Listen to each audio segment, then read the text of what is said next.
Welcome back to the Real Estate Rundown. I'm Renee with Realty Executives of Flagstaff.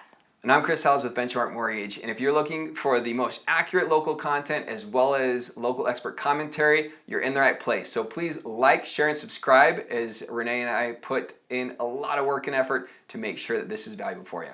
So, Renee, what's your first topic of the day? So I wanted to jump into some topics that have come across some conversations that I've had with clients lately, which is starter home versus dream home.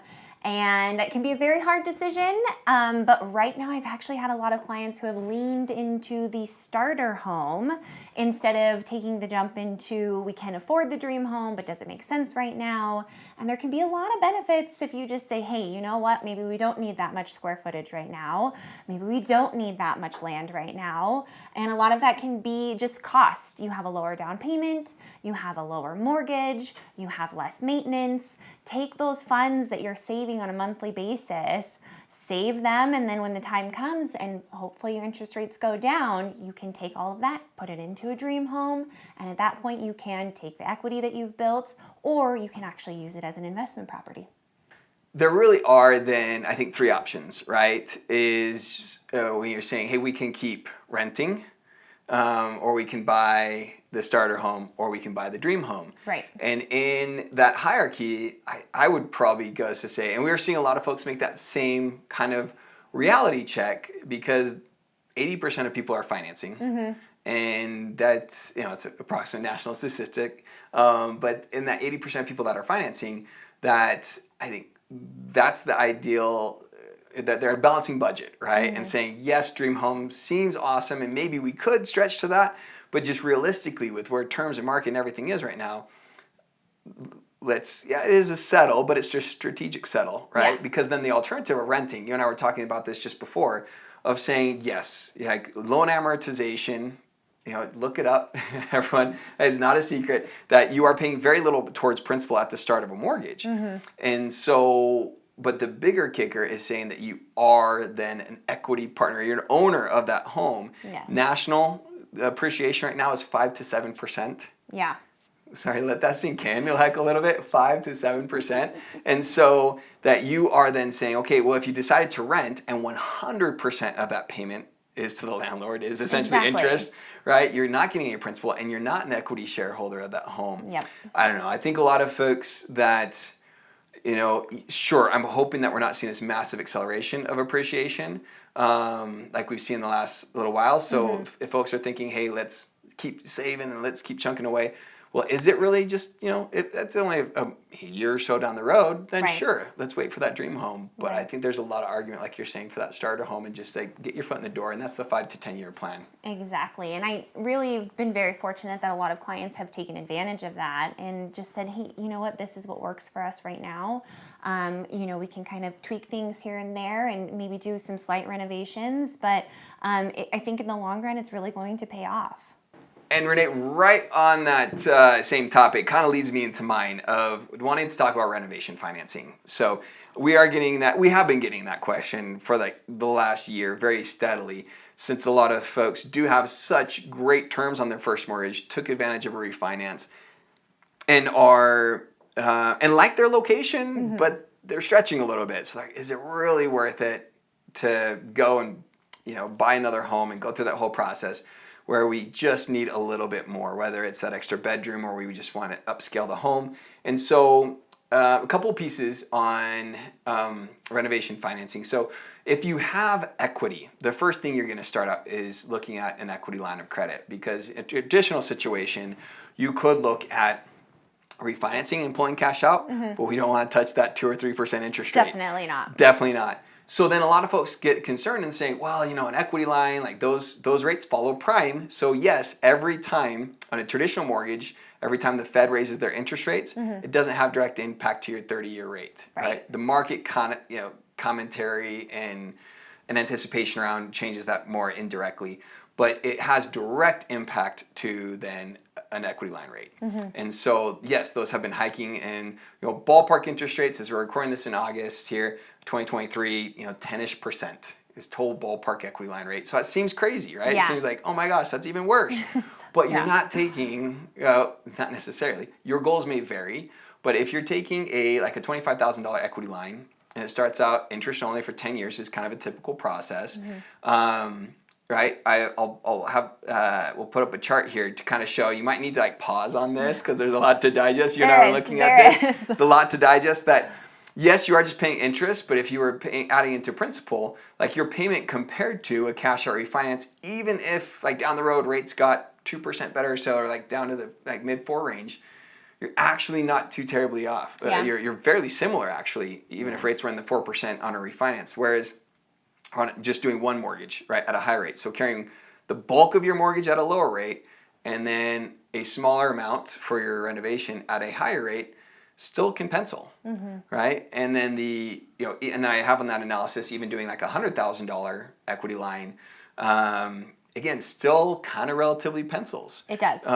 It's so very close. It's pretty interesting to look at, knowing that those are solutions if you have equity. And that's definitely something, call Renee, start to compare and say, okay, what are your improvements going to be? What is the value they're going to add to your home? How much longer are you going to be in the home? Folks, don't do that and should. Do you have any of your clients do that? Not as often as they should. Not as often as they should. And once we do dive into it, they're like, oh my gosh, because there's so many pieces and parts to it. So just ask the questions. Well, that's what we're here for.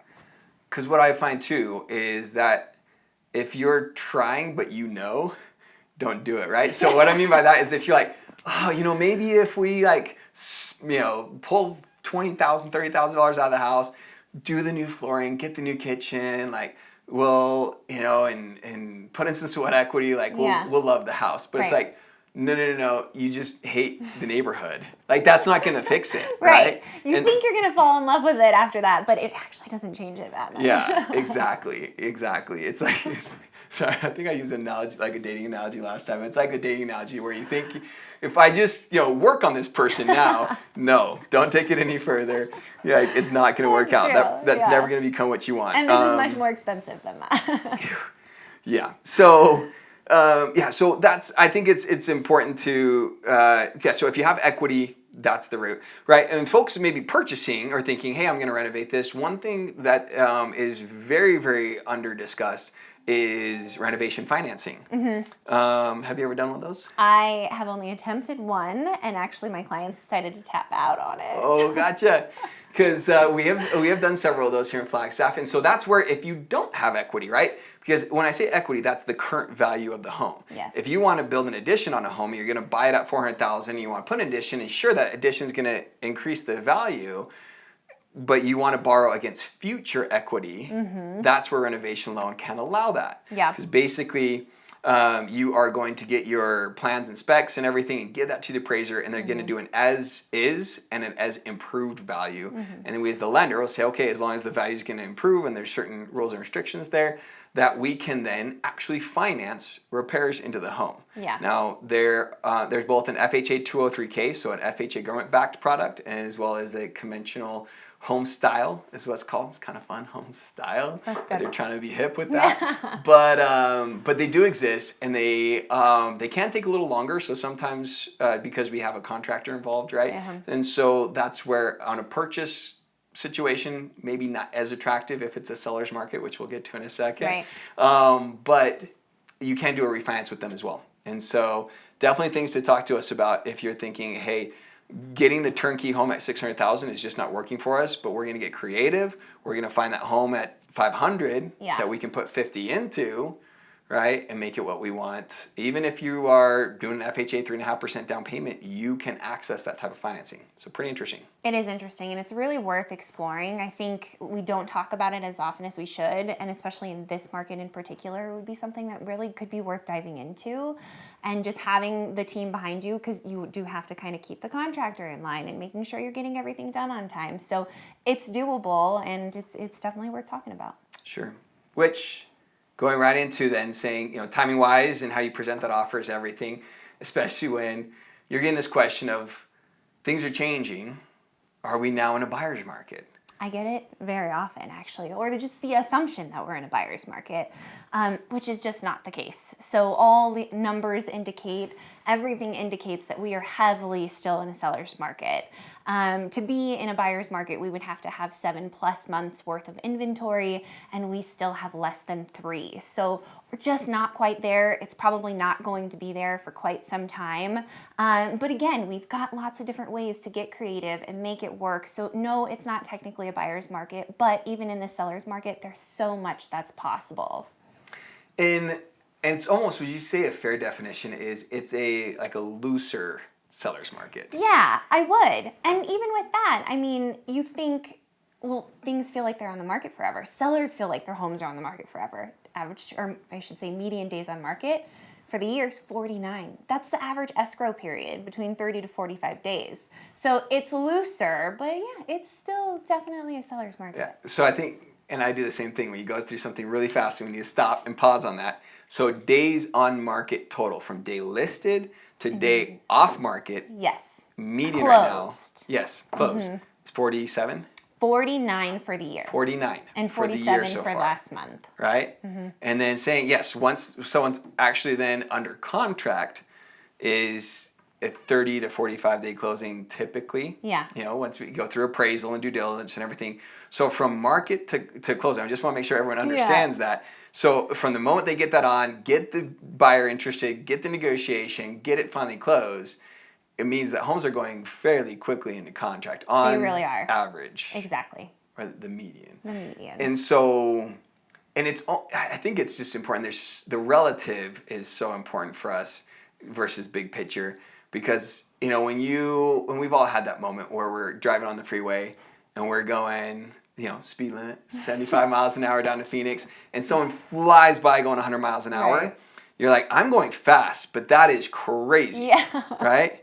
And so that's where I think a lot of folks are saying, hey, this market was going 100 miles an hour, just so seller.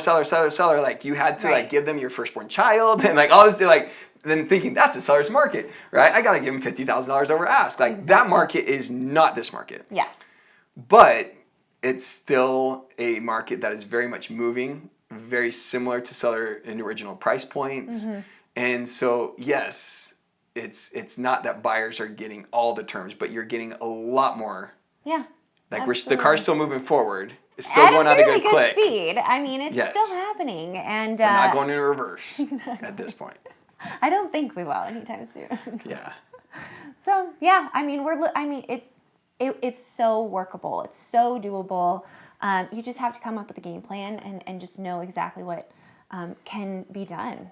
Yeah. Yeah. So knowing that 100K low ball is not necessarily going to fly, but that you could get some seller concessions like we've talked about last month and that type of thing. Absolutely. No. Yeah. Any other comments on the seller's market piece? No.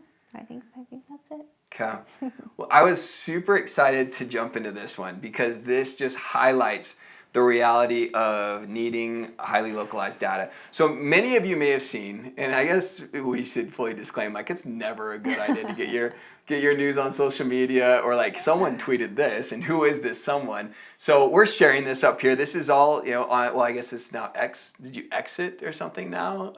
That's funny. Oh. I'm sure someone's talked about that of like now you can't tweet because it's now X. But this was shared out on X, and so this is the original post, and then I'm sharing this additional post on top of that, where it's all about the data. So a lot of people are kind of freaking out and saying, oh, and I've heard this one anecdotally from a lot of people of, Airbnbs aren't doing so well. Flagstaff has a bunch of them. Is there gonna be a bunch of sales in the area? So we wanted to get local data on this.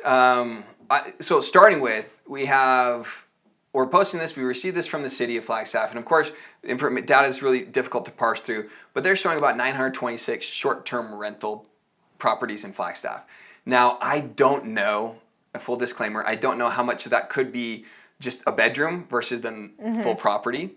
And Mason, so we connected with Mason Gilland, who has some of the most, or the largest short-term rental portfolios here in Flagstaff to kind of get his take on that. So we connected with him earlier in the week. We're going to play some recordings here, and we asked Mason. First question was basically, with seeing some doomsdayer on revenues, what is his take on that? And we're going to go ahead and roll that clip. So the short answer is no. What I can say to that is, to this day, I've never had a single client ever sell their home because it wasn't profitable enough. So not one. We'll start with the most obvious answer first. The first most obvious answer is that if people aren't finding as much success on Airbnb, or they realize that it's going to require much more investment than they thought, or it's not worth it to them as far as time and energy, they simply just switch to long-term rentals. That's the most common route. Real estate has versatility now. There's multiple routes that people can take when it comes to having an investment property. And the most common one that you see is just people switching. So people switch from long-term rental to short-term rental and short-term rental to long-term rental all the time. That's super common. And so people aren't just going to go and just panic sell because they're not able to make enough money for what they want on Airbnb. They typically just switch markets. Like I said, I've never personally experienced people just selling the house because it's not making enough money. They simply just switch. The second reason I would say, the reason why it's not common, is that for a lot of these people who own Airbnbs, it's a second home to them.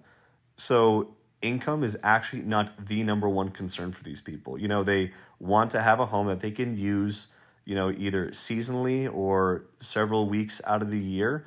And they want a system that's going to keep good maintenance throughout their house, is going to keep it clean, and then have somebody else kind of chipping away at their overhead, but it's not necessarily the number one concern that they have. So again, not the type of people who are going to be panic selling because income is not the number one concern for them anyways. I would say 35 to 40% of my current clientele falls into this camp. So yeah, everyone likes money, of course, right? But for a lot of people who own Airbnbs, it's actually not the number one concern. So again, not people who are going to be prone to just panic selling because it's not making enough. Also, a lot of the Airbnbs that are currently on the market have been owned for 5+ years, which means they bought at a really good price. They were typically able to refinance when rates were super low, and so they don't have a super high overhead anyways. So this idea that people are just going to be panic selling overall, I think, is just ridiculous. And some people, they get a lot of attention, or they make their living by just hammering that panic button. But I get it. It's just kind of fear porn at that point, and it gets attention and it gets what those people are looking for. But I would say it's not indicative at all of like a reasonable, options that people have as far as what they do with their home. So kind of then going back to the numbers that we talked about 20,735 homes in Flagstaff, 926 of them being short-term rental, followed up on Mason's take on that saturation. So I would say the homes that are most prone to, I guess we can call it a market shift, are just going to be your 3 to 4 bedroom houses. And I wouldn't say that has anything to do with the Airbnb market. It's simply because that is the most commonly built house there is, right? There's just simply more of those homes. And so because they take up a bulk majority, they're just going to be more prone to any sort of shifts in the market, right? But that's regardless of how we're looking at that. And everyone kind of knows that already. And so if you also kind of break down those numbers, so 900, something is kind of what we have here in Flagstaff. 146 of those are just shared spaces, so people like renting out a room. So like 15, almost 20% is just people like sharing a room. And then, 200, 300, 400 of those are going to be your 3 to 4 bedroom houses. And so they're going to be most likely to shift with that. Typically, when we're looking at market shifts affecting the Airbnb market specifically, it's usually when we're dealing with oversaturation. But even then, when we talk about oversaturation, I have to emphasize that oversaturation is incredibly rare. It's really hard to do. Oversaturation typically, for a general rule of thumb, is when an area has about 1 in every 10 homes is an Airbnb, right? We're sitting around the 4.6 range. And so it's like things would literally have to double before we started running into some serious issues. And out of the 15,000 cities that Airbnb is in just the United States, 9 of them have reached this problem, right? So again, it's like even while we're talking about it, we should realize just the actual reality of facing this issue. The number one thing that's going to happen is the market as a whole is getting better. Competition is getting better. The quality of homes is getting better. People are offering more amenities, more services, stuff like that. So the number one thing that's going to affect you is your own personal efforts and what you choose to do with your home, the investment you make into it, the quality of your own service as a host, right? Not necessarily what these market shifts are going to be doing on a larger scale. So focus on what you can control because it's a lot more than what you think, and that will determine greatly your success in that. So I think first and foremost is when you have someone, Google these guys' names.